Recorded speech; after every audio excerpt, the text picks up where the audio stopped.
Welcome. You're listening to The Best of Investing. I'm your host, Edward Brown. Now, my two co-hosts, Mark Hahn and Nam Fon, are probably not going to join us today, those rascals. We do have a special guest, though.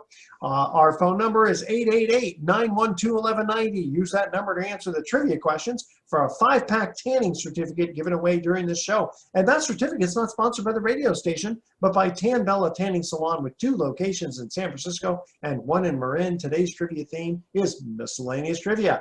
Today's guest is someone who we've had on for a couple of times, and we're going to add him back because by popular demand, reverse mortgage specialist Michael Brouse. Michael, how are you?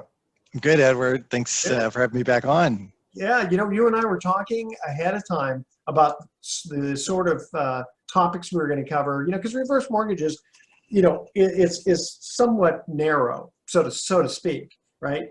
But the thing is, you and I talked about something that I had not even considered. And for me, that's a lot if I don't consider something, right?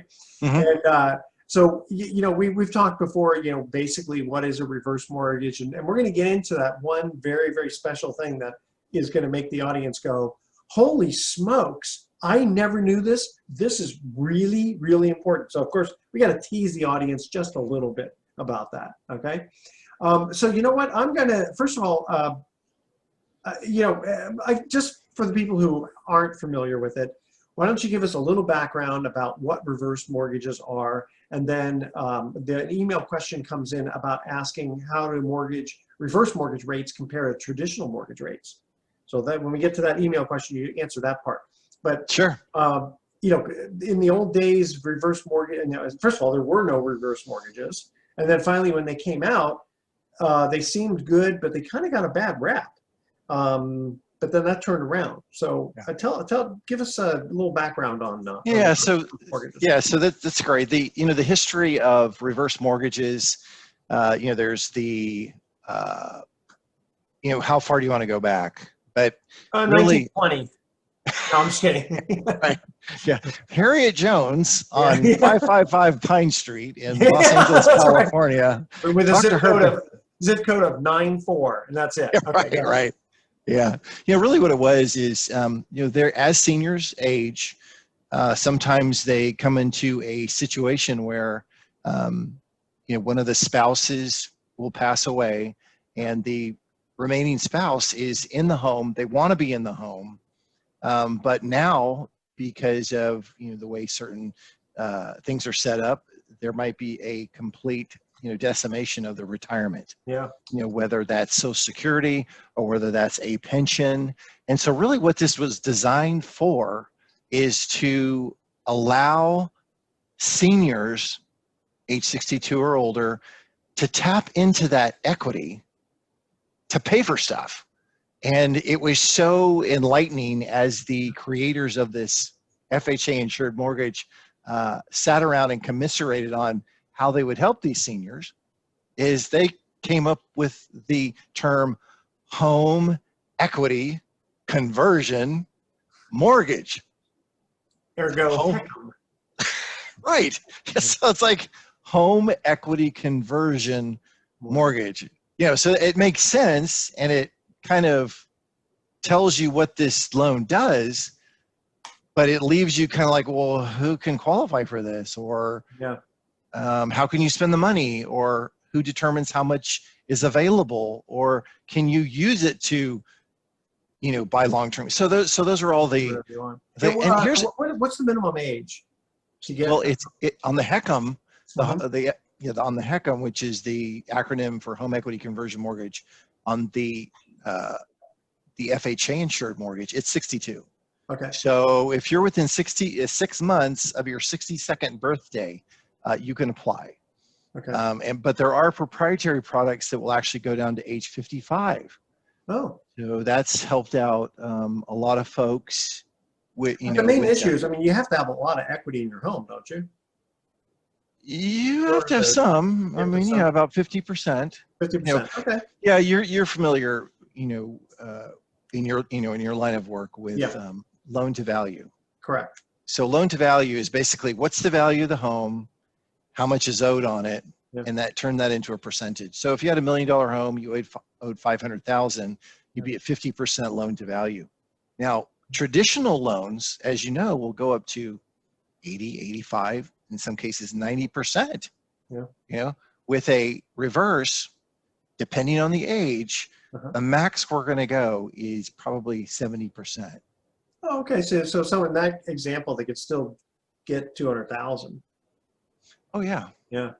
Yeah. I mean, and you know, this, I can't remember the statistic, but there's like a little under 50% of baby boomers own their home free and clear. It may be lower than that, but it's a huge What's the amount. percentage?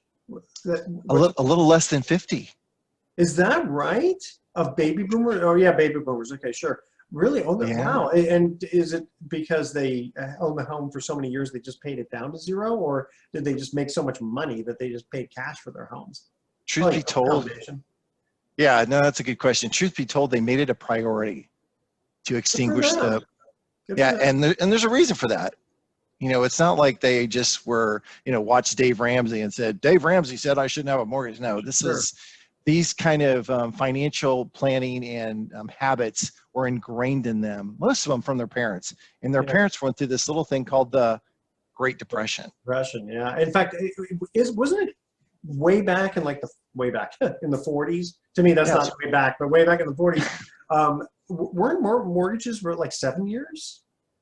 Yeah. The average loan was like 7 years. Now, I don't know if it's fully amortized back then, but because that'd be kind of a lot. But you know, houses were 25,000. Yeah, and that was in the upper end.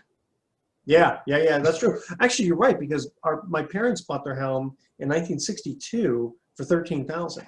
Hey, you know what? We got to take a quick break here. Okay.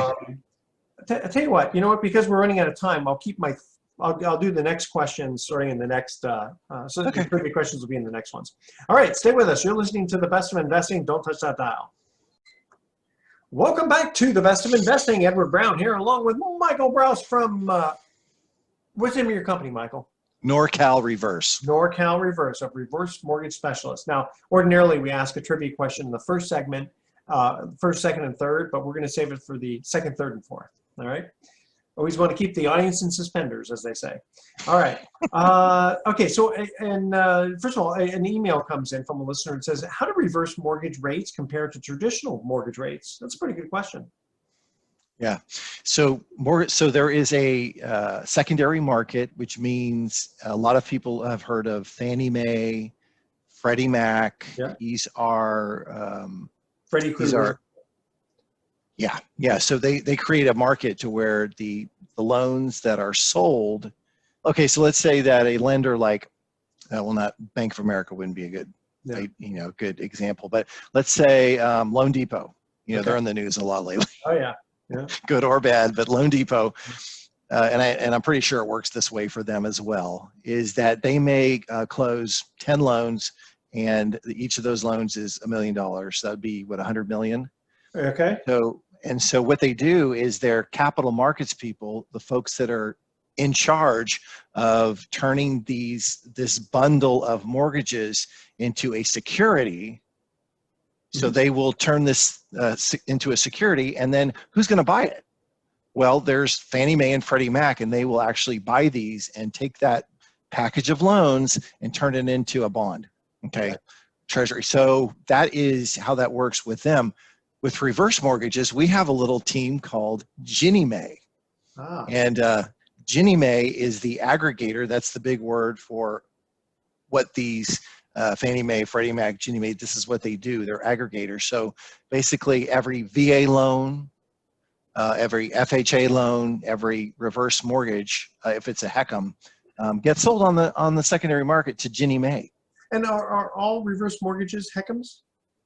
No, they're not, because there is a proprietary kind of market out there that doesn't get sold to the aggregators like the major three. But I mean, for the average person though, is it an interchangeable? Someone says, "Oh, I got a reverse mortgage. Oh, I got a HECM." Same thing. You know what I mean? Yeah. I think the average person looks at the same, don't they? Well, kind of, but they both have the non-recourse feature, which is, I don't know if you want to talk about that. Sure.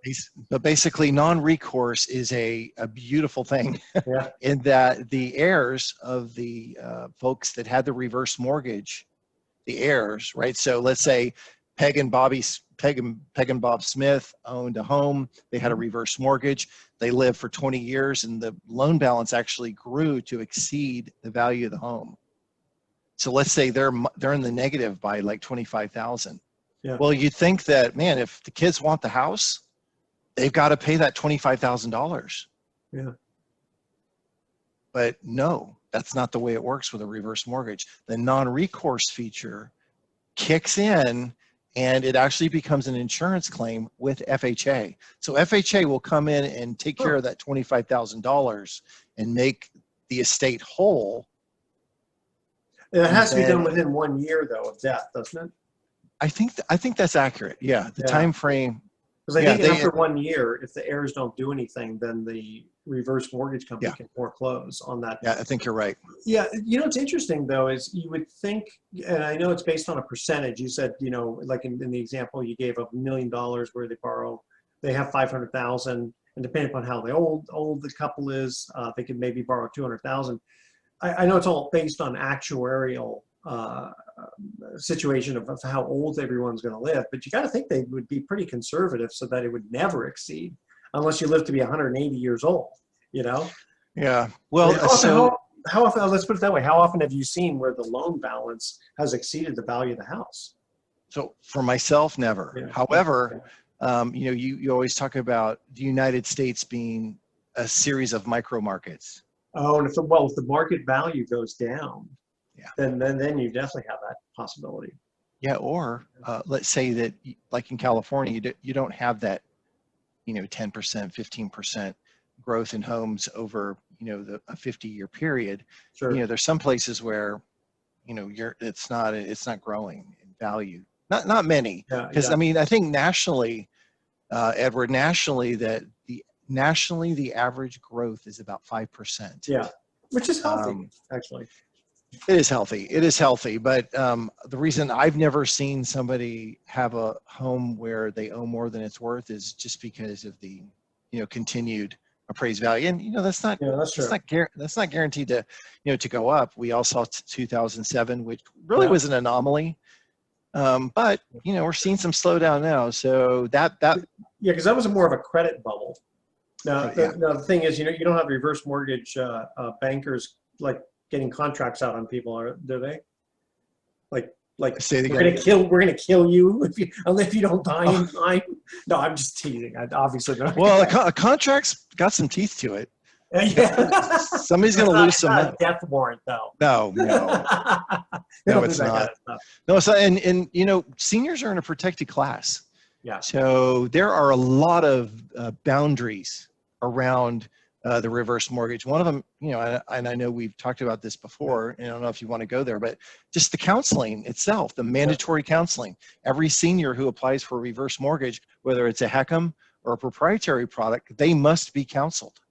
Which is smart, because there's too much, you know, elder abuse, or the fact that a lot of times the seniors, you know, some of them maybe just don't, you know, have the wherewithal. Yeah, and here's the thing. And this may be a little controversial, but a lot of people don't know that in times like during the Great Depression, the mafia literally gained so much power because there was no money to pay the police department. So whenever you have a depressed market, it's a time when other things come in and take advantage. So when you have a senior who's got more month at the end of the money, they're vulnerable. Right, they're vulnerable to attacks in their credit, in their finances, in every aspect of their life. Heck, family members, you know, sometimes, you know, get in there and take advantage. Oh, mom's got $1 million home with no mortgage. What can we do? It's like, well, you can't do anything. That's mom's home. Stay away. Yeah, exactly. Yeah, that's and you know, Social Security, you know, at least they're increasing that a fair amount this year, but still, that's still not enough to pay the groceries for the most part. Hey, Michael, stay with us, because we're going to cut to our second commercial break. First trivia question here. First trivia question: what kind of nut is used to make marzipan? Like for cooking? You know, don't say anything. Call 888-912-1190. First caller with the correct answer wins that tanning certificate, which is worth over $100. Again, here's the trivia question to win the tanning certificate. What kind of nut is used to make marzipan? And by the way, we want to make a mention here for the Tahoe Lakeshore Lodge in Tahoe. They have beautiful rooms. They have a spa, beachfront that, you don't get too much in Tahoe anymore with some of these, places to stay. Check them out, the Tahoe Lakeshore Lodge. All right, stay with us. You are listening to The Best of Investing with Edward Brown and Michael Brouse, a reverse mortgage specialist. And when we come back, we teased the audience enough, so we're going to give them what to me was a major issue with these reverse mortgages that I had not known. And I know a lot. I had 6 years of high school. All right, stay with us. The Best of Investing. I'll be right back. Welcome back to The Best of Investing. I'm Edward Brown, along with my special guest, Michael Brouse, who is a reverse mortgage specialist. By the way, we talked about, yes, the best 6 years of my life in high school, but I am so old that when I took a history class, it was only 15 minutes long because there wasn't much history before I was born. All right, first trivia question. First trivia question, what kind of nut is used to make marzipan? Michael, you can answer now. Hazelnut. What's that? Hazelnut. No, almond. Oh, an almond. Almond, yeah. No, hazelnut. I meant almond. Nutella. You're thinking of Nutella. Yeah, good. So almond, there you go. Now you got it. Okay. Marzipan. How do you spell that? I'm not sure I was understanding the question. Oh, yeah. Oh, okay. Okay, we'll give you that. I'm kidding. I'm kidding. That's fine. Okay. So here's the interesting thing. I'm just going to get right into it because, again, we teased the audience long enough. So you and I had been talking before we started the show about some differences between HELOCs, home equity lines of credit, and reverse mortgages as like a standby letter of credit, so to speak, right? And I remember back in 2007 and 8 when banks were pulling back on the HELOCs, where they basically were saying, if you didn't use that HELOC money, like let's say you just had it as a slush fund or a rainy day type of fund, oh, I can access my $300,000 anytime I need to. And they said, no.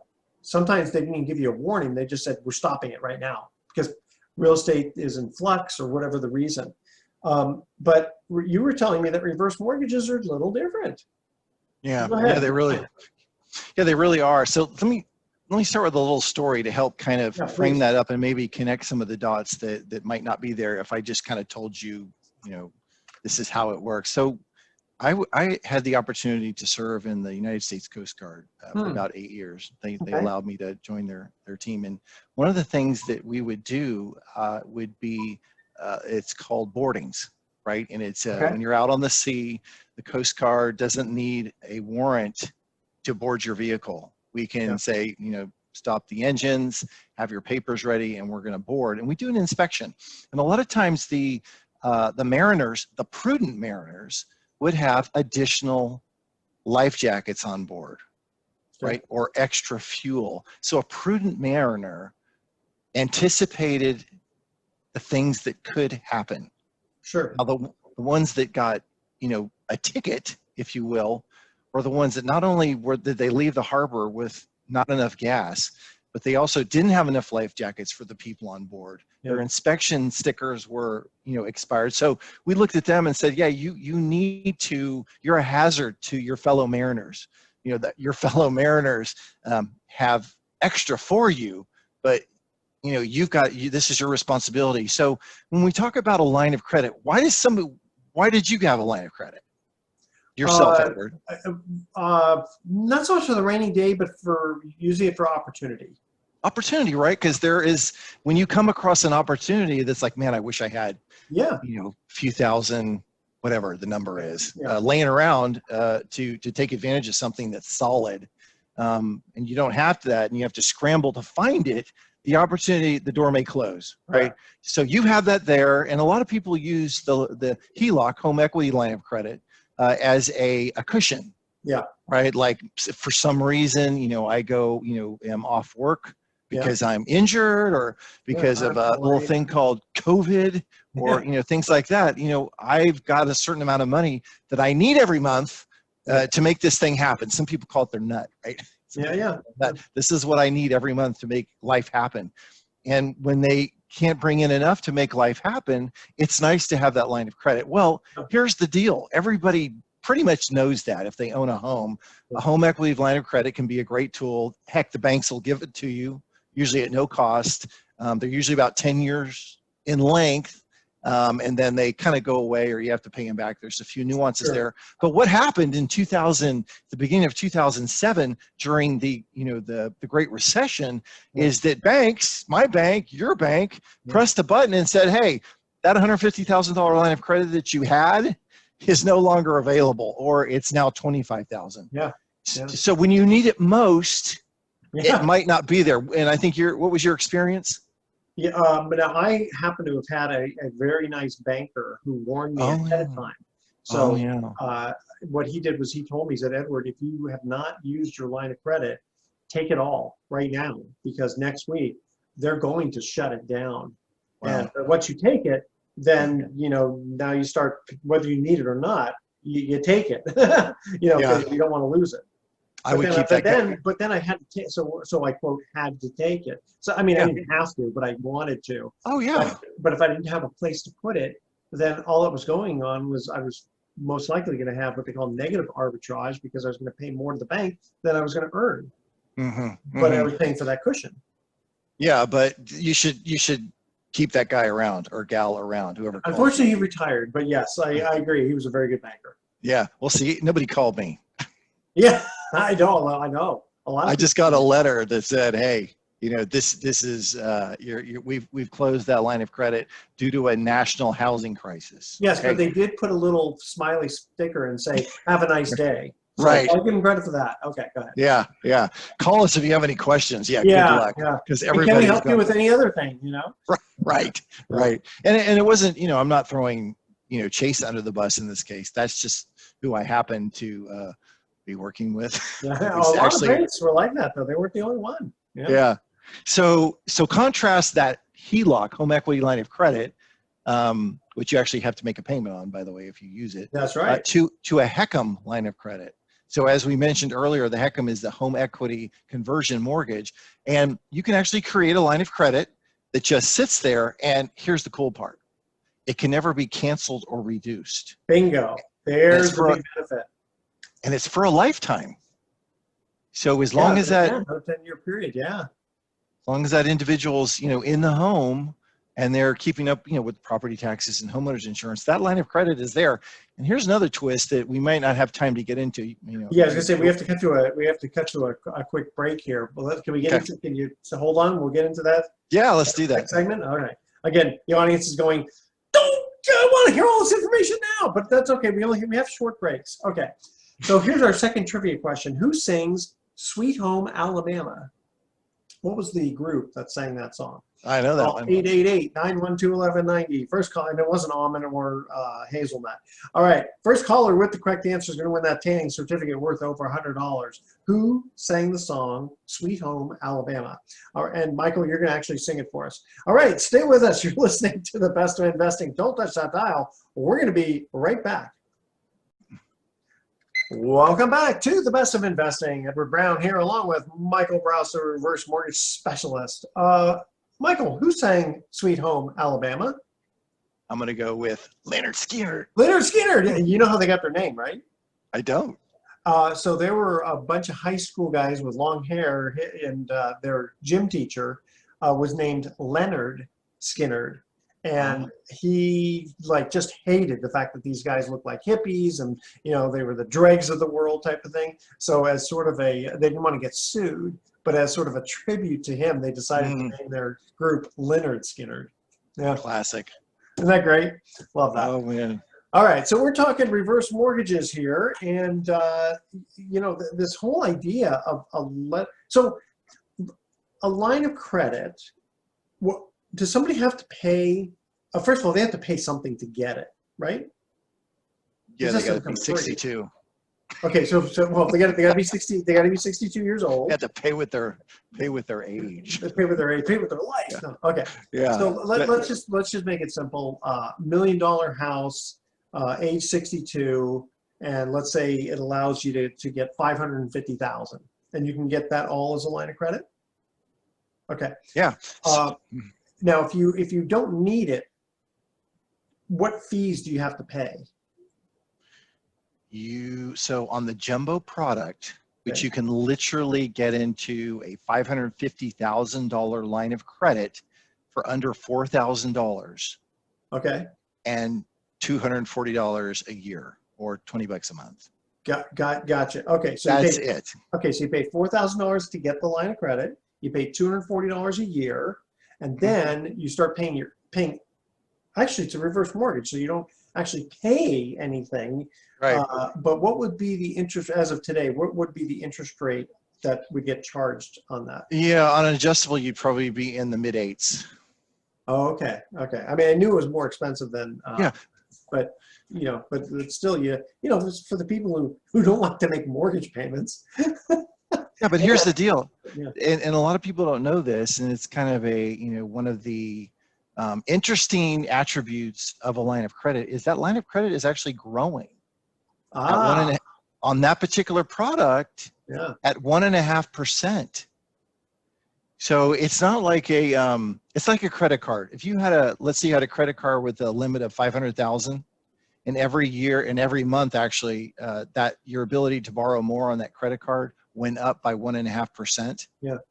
At the end of the year, that'd be like, wow, so I've got a significantly more margin to borrow on, right? And that's the way the reverse mortgage is. It's not like it earns 1.5% and you can lop the cream off the top.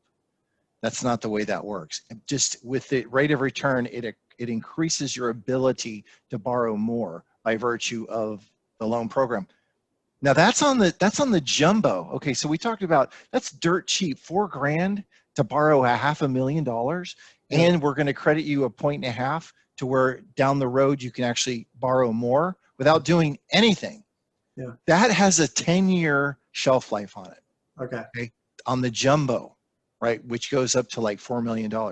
On the HECM, right, back to the HECM, on the HECM, that is for a lifetime. But the upfront cost on that is going to be a little higher. Okay, it's going to be like 2% of the appraised value. But okay, so how do we, mitigate? Like that's a lot of money up front. That's 2% like of the appraised value of the house. Yeah. Wow. Yeah. So if you have $1 million house, even if you owe 400,000 against it, you're still going to pay $20,000. Yeah, but there's a cap because there's a cap on the HECM product. Okay. It's like 9,700 Under 10 grand it'll cost you. Okay. Well, it maxes out the max claim amount, which is the max appraised value they'll attribute. Yeah. 970,800. What is that? 970,800. Yeah. It was back there somewhere. But is it 2% of that figure? Yeah, 18,000. 18,000. That's a lot. That's still kind of a lot. But that allows you. That's not a line of credit though. Or it can be. It can be. I'll go in a line. But here's the deal. Like with interest rates up, the interest rate. What would you think that that line of credit that's unused would grow in a positive way? What interest rate do you think? Like if we're charging, or if FHA is charging 6.5% for that money, how much do you think that the company's going to credit to make that line of credit? Well, it's higher. Really? 3.5. Commensurate with what you're being charged for the money you borrowed. Wow. Yeah, so it's growing by 6.5%, and that's why the FHA said, look, if you want a line of credit, we'll get that for you, and we'll increase your capacity to borrow more over time without you having to do jack. But somebody has to pay for the non-recourse feature, and that's where you get that 2% up front. So you have a lifetime of money sitting there that's growing. You have to make absolutely no payments on that money that you've borrowed. Yeah. But there is a little upfront cost. So when a lot of people say, well, you know what? This is probably going to be the last loan I ever do. Yeah. Well, I could see that where, just like people who let's say want to retire, have enough equity in their home where they say, I don't want to make a mortgage payment, but I'd like to have like sort of a mini pension annuity, Yeah. sort of feeling to it. Yeah, and when you get into now I'm not a CFP, but I do have a background in planning. Okay. Remember we were talking about how sometimes there's more month at the end of the money? Yeah. Let's say that you needed $6,000 a month to live on as a retiree. So the bank's closed, that's a fixed amount that you have coming in every month. Well, let's say this little thing called inflation. Yeah. Now you need $6,000 a month. Yeah. Well, Ever, what happens if you take $6,000 a month when your retirement program is only kicking out $5,000 a month? You got to get money from somewhere. I got to come to you for money. Well, yeah, that's the beautiful thing about it. You have this line of credit in place. You're going to pull $1,000 a month off that line of credit to supplement your monthly income. Then when the market comes back, because it does 100% of the time, and that's not me giving it financial advice, those are facts. Yeah. So when that starts to happen, you can pay the money back, or you can, let's say it was for a year, you have a $12,000 balance on your reverse mortgage, and you don't have to make a payment. Yeah, it's growing, but what was the cost of you either adjusting your lifestyle to $5,000 a month or pulling another $1,000 off that couldn't handle that? Yeah. So you're actually crushing the golden goose that's producing that money. So that's where you say, man, that upfront mortgage insurance is like penance compared to what could happen to my retirement. Hey, by the way, we forgot to, before we get to break, if people have questions for Michael about reverse mortgages, how do they get a hold of you? Leonard Skinner. Yeah. Call them. Leonard Skinner. That's such a classic story. Yeah, I'm at, I can be reached at 707-888-8230. Okay. You can phone me or text me at that number. I'll say it again, 707-888-8230. And then I've got a website that has a really good reverse mortgage calculator on there. And that can be found at my name, michaelbrouse.com or norcalreverse.com. And you can go in if somebody is wondering how much money that they could pull out. That'll give you accurate numbers, and without talking to me, it'll just give you. Okay, well, we want to talk to you. We're going to be coming right back here. Here's our last trivia question. Who was the head coach of the Notre Dame college football team from 1918 to 1930? Stay with us. Best of Investing. We'll be right back.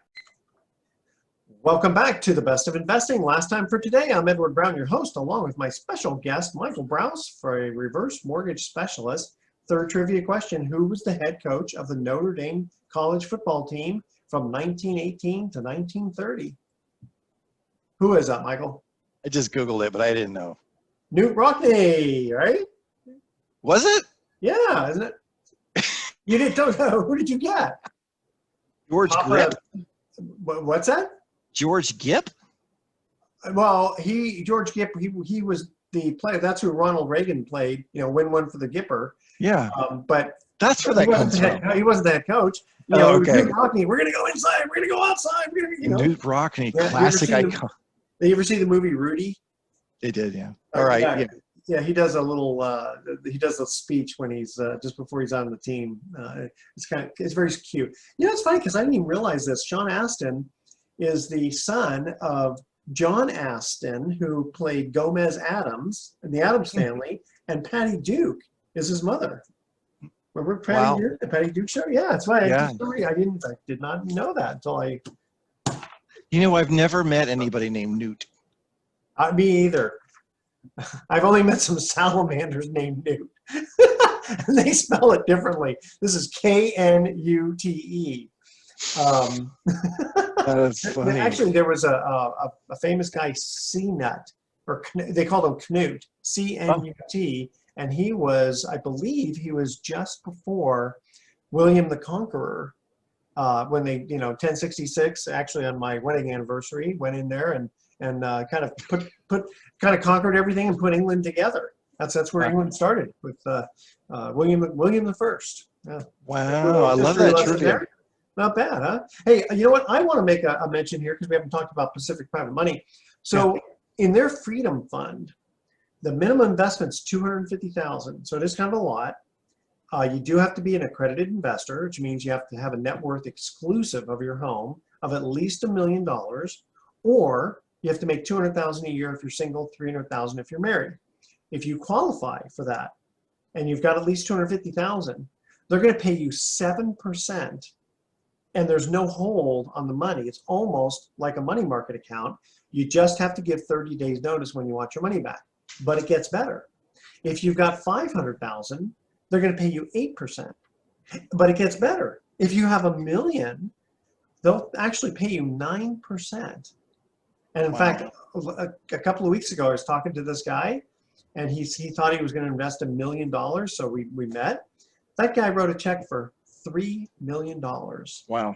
And 4 days later, before he ever even got his first check, he said, you know what, I kind of like what's going on here. I'm going to add another $1 million. He's got $4 million in this, and he hasn't even received his first check yet. Wow. And you go, well, how can they do that? Well, what they're doing is they're writing mortgages, short-term loans, and they're selling them off to Wall Street and getting the money back like within 2 to 3 weeks. And they're charging the borrowers about 9.5%, but they're short-term loans, so these borrowers are going to go to regular banks and get cashed out.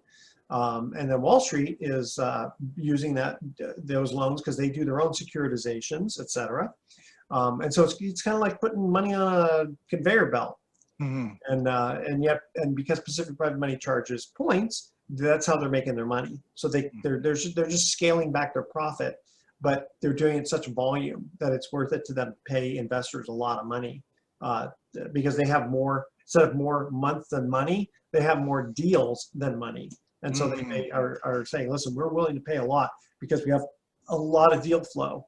I mean, they might do over $1 billion this year. That's how crazy it is. So for more information on that, check them out at pacificprivatemoney.com. You can reach them at 415-883-2150 to learn more information. All right, Michael, are you ready for our thoughts for the day? Yes. Okay, what do you call a fake noodle? An impasta. Okay, and Albert Einstein, a very wise man, he said, women always worry about things that men forget. Men always worry about things women remember. Boy, ain't that the truth? I tell you. That really is. And when you're like me and you've been married longer, when you can't remember if you've been married longer than you've been alive, that is definitely true. I hear stuff that's like, stuff from 40 years ago, and I go, I don't remember that. I was just a child. All right, tune in next week to The Best of Investing. We're going to be giving away more free prizes for answering trivia questions. Thanks for listening. On behalf of our team, I'm Edward Brown. We're wishing you the best of investing. We'll see you next time. So long.